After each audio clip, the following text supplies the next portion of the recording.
আসসালামু আলাইকুম। 5 মিনিট ট্যুরিজমের আরেকটি ভিডিওতে আপনাকে স্বাগতম। গত রমজানে আমরা গিয়েছিলাম সিঙ্গাপুর ভিজিটে। তো সেখানে আমরা ৪ দিনের মতো স্টে করছি। তো মসজিদ আঙ্গুলিয়া ওখানে আমরা ২ দিন আ ইফতার করেছি।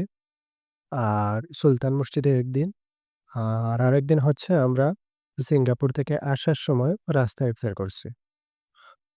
তো মসজিদে ইফতারে কি দেওয়া হয়? মসজিদের ইফতারে নরমালি খিচুড়ি দেওয়া হয়। এখানে বাংলাদেশী আছে বেশিরভাগই। আবার বিভিন্ন দেশের লোকও আছে। তো বেশিরভাগই নরম খিচুড়ি দেওয়া হয়। আর সাথে পেঁয়াজু-টেয়াজু আছে, যেগুলা বাংলাদেশী খাবার ওগুলার মতো আছে। আবার ওদের নিজেদেরও কিছু খাবার আছে।